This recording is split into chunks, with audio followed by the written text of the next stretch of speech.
제16장 타락 2. 타락의 과정 롯의 타락 7단계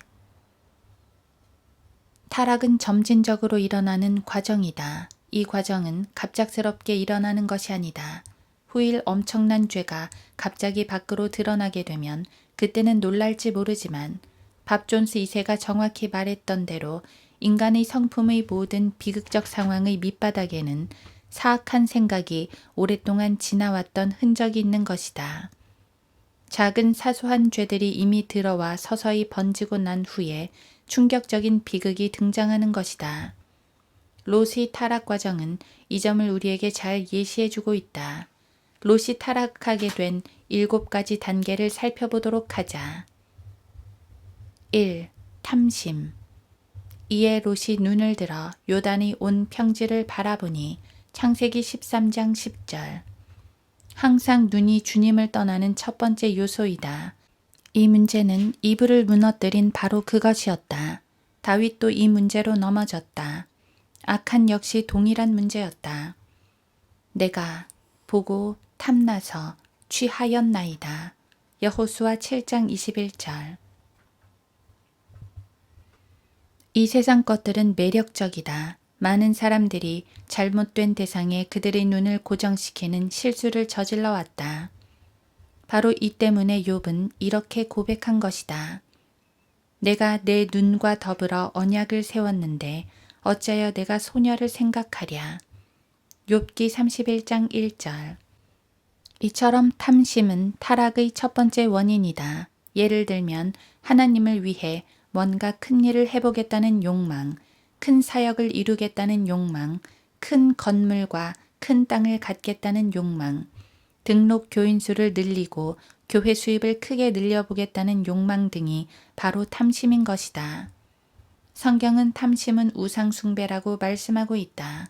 골로새서 3장 5절. 성경은 이렇게 말씀하고 있다. 우리에게 먹을 것과 입을 것이 있으면 이것들로 만족할 것이니라. 디모데전서 6장 8절. 이 선택. 롯의 선택은 너무 낮은 곳에 있었다. 그는 산을 택하는 대신 평지를 택하였다. 우리는 이 사실을 이렇게 적용할 수 있다. 칼렙과 여호수아는 카나안을 탐지하고 돌아와서 우리가 당장 올라가서 그것을 차지하자. 이는 우리가 능히 이길 수 있음이라고 말했다. 민수기 13장 30절. 칼렙은 또한 이 산을 나에게 주소서. 여호수아 14장 12절 라고 말했다. 즉 평지가 아닌 산지, 다시 말해 쉬운 곳이 아닌 어려운 곳을 택했던 것이다. 칼렙의 목표는 높이 있었다. 그는 눈을 들어 높은 곳을 보았다. 반면 롯은 낮은 곳을 내려다본 것이다. 3. 타협. 롯은 소돔을 향해 그의 장막을 쳤다. 창세기 13장 13절을 보면 그러나 소돔인들은 사악하였고 주 앞에 극심한 죄인들이었더라고 되어 있다. 아브라함은 높은 산지대에서 하나님과 함께 번성하였다.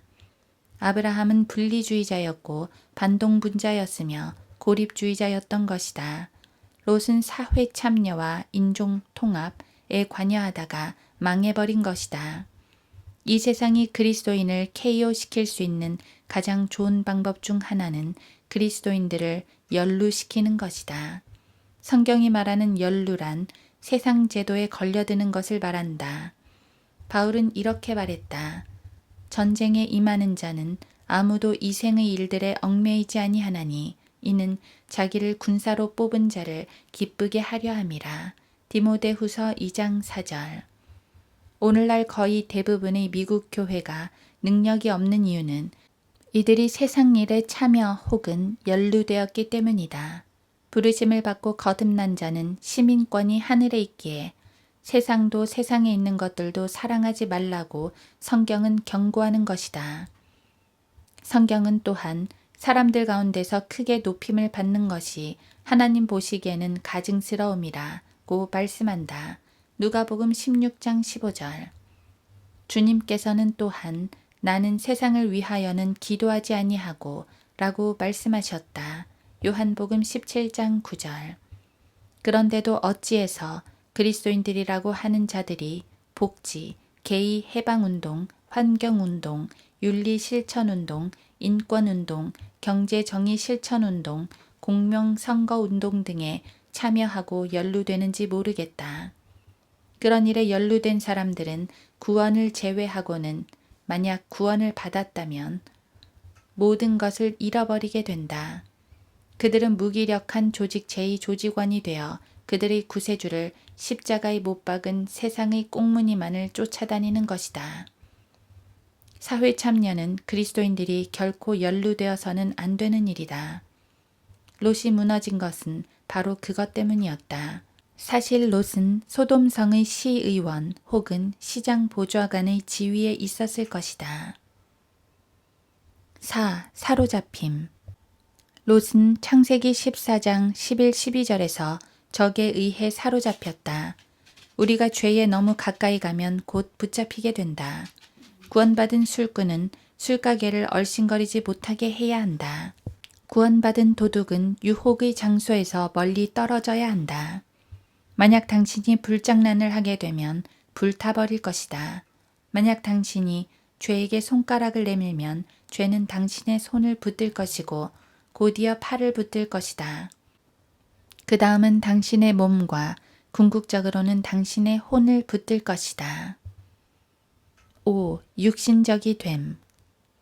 롯은 소돔 성문에 앉아 있었다. 그는 시의회 의원이거나 시의 어떤 위원회의 위원장이었을 것이다. 그는 환경 문제 및 공해 문제 같은 사회 문제에 참여함으로써 세상적인 영향력을 얻었다. 그는 그 대신 하나님과 함께 지녔던 모든 능력을 잃어버렸다. 롯은 소돔을 사랑했다. 롯은 하나님께서 미워하셔서 불태워 버리실 것들을 사랑했다. 당신은 하나님께서 소돔에 대해서 어떻게 생각하셨는지 짐작이라도 하는가? 그분은 롯과 그의 가족을 제외한 모든 사람을 불태우셨다. 그것이 바로 하나님께서 소돔에 대해 생각하셨던 바이다. 어떤 사람은 그래도 하나님께서는 죄인을 사랑하셨지요 라고 말한다. 물론이다. 하나님께서는 죄인을 불태워 버리실 만큼 사랑하셨다. 오늘날 우리 주변에는 희한한 주장들이 유행하고 있는 것을 본다. 예를 들면 다음과 같은 다윗의 발언은 이단이라는 주장이다. 오 주여, 내가 주를 미워하는 자들을 미워하지 아니하며 주를 대적하여 일어나는 자들을 혐오하지 아니하나이까.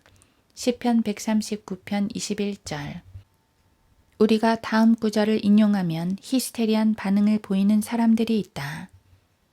이 6가지를 주께서 싫어하시며 정녕 그에게 가증한 것이 7이니 교만한 눈과 거짓말하는 혀와 무죄한 피를 흘리는 손과 악한 계획들을 꾸미는 마음과 악으로 달려가는 데 빠른 발과 거짓을 말하는 거짓 증인과 형제 간의 불화를 일으키는 자니라. 잠언 6장 16에서 19절. 이 사람들은 소위 새로운 번역본들을 50여 개 이상 만들어가지고 그리스도의 몸을 분열시키는 자들로 하나님께서는 그들을 미워하신다. 우리의 정당한 주장에 대해 오늘날이 배교한 그리스도인은 그것은 이단이라고 한다. 오늘날 배교한 그리스도인은 사랑과 평화, 평화와 사랑만 이야기하면서 마냥 행복해한다. 그러나 그들이 성경에서 증오, 진노, 심판에 대한 말씀을 대할라치면 즉시 성경을 덮어버린다. 왜 그런 줄 아는가? 그들은 배교한 자들이기 때문이다. 사탄이 처음으로 내뱉은 말은 참으로 였다. 사탄이 긍정적 사고방식의 소유자라는 것이다.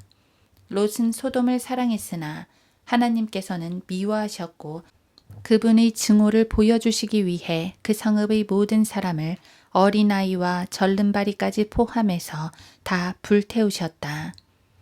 그럴 리가 있는가? 라고 생각하는 사람이 있는 모양인데 성경을 읽어보라. 주님은 그렇게 하셨다. 당신은 예수님께서 뭐라고 말씀하셨는지 아는가? 롯의 아내를 기억하라고 말씀하셨다. 누가복음 17장 32절. 당신은 하나님께서 그녀를 소금 기둥으로 변하게 하셨음을 알고 있을 것이다. 사람들은 때로 어린아이들이 내게 오는 것을 허락하고 금하지 말라고 말씀하신 하나님께서, 그리고 사랑이야말로 가장 위대한 은사라고 말씀하신 그분께서 500만 명이 넘는 사람들을 모두 물속에 수장시켜 버렸다는 사실은 잊어버리는 것 같다. 하나님께서는 홍수를 분명히 보내셨다. 롯은 분명 육신적이 되고 말았던 것이다. 6. 나약해짐. 롯은 도덕적으로 매우 나약해졌고 심지어는 그의 두 딸을 죄에 내어주고자까지 했다. 이 사실은 어떤 사람이 타락의 길로 빠져들어 하나님과의 교제에서 멀어지면 그는 다른 사람들까지도 망친다는 것을 보여준다. 롯이 증거를 하려 하자 그는 그의 사위들에게 농담하는 사람같이 보였다. 바로 이 때문에 대다수의 그리스도인들은 하나님의 심판에 대해 사람들에게 담대하게 말하지 못하는 것이다. 롯은 가서 그들에게 하나님께서 성읍을 불태우실 것이라고 증거해야만 했다. 만약 롯이 하나님의 사랑과 평화에 대해 나누고 싶으니 말 좀 들어보게 라고 했다면 사위들은 기꺼이 교제를 했을 것이다. 그러나 롯은 일어나서 이곳에서 나가라. 주께서 이 성읍을 멸하시리라 고 말했고 사위들은 농담으로 여겼다. 그들은 롯의 정체를 알고 있었던 것이다. 7. 동굴. 롯은 동굴에서 술이 취한 채로 발견된다. 그는 죄를 사랑했다. 그는 죄 가운데 머물렀고 술 취함과 부도덕으로 결말이 났다. 롯은 그렇다면 지금 어디 있겠는가? 물론 롯은 하늘에 있다. 베드로후서 2장 6에서 8절. 그는 구원받은 사람이었다. 행위와 체험과 감정으로 구원을 받는 줄 아는 구원받지 못한 사람들은 이러한 교리를 받아들이지 못한다. 베드로후서 2장 6에서 8절에 따르면 롯은 의인이었고 사악한 자들의 음란한 행실에 그의 의로운 혼이 고통을 당했다고 했다. 롯은 아브라함의 영적인 형제였다. 비록 그가 아브라함의 조카였지만 아브라함은 그를 형제라고 불렀다. 롯은 그리스도의 심판석에서 불로 시험을 받게 될 때 모두 타버려 모든 것을 잃게 될 그리스도인의 모형이다. 고린도전서 3장 8에서 12절. 이 구절들을 잘 읽어보라. 어쩌면 당신은 세상에 연루된 채 당신의 감정과 체험을 나누는 상태에 계속 머무르고 싶을 것이다. 하지만 당신은 영원히 비겁한 사람으로 남아있을 수는 없다. 당신은 진실을 대면하게 될 것이다. 그리스도인이 롯과 같은 상태에 있더라도 그는 곧 하늘나라에 가게 된다. 여러분들 중 어떤 사람들은 롯과 같은 상태에 있을 것이며 그런데도 내가 방금 말한 것들을 염두에 두려고 하지 않을 것이다. 만약 당신이 구원받은 이래로 구원받지 못한 사람들에게 지옥에 갈 것이라고 말한 적이 없다면 당신은 이미 롯의 길로 들어선 셈이다.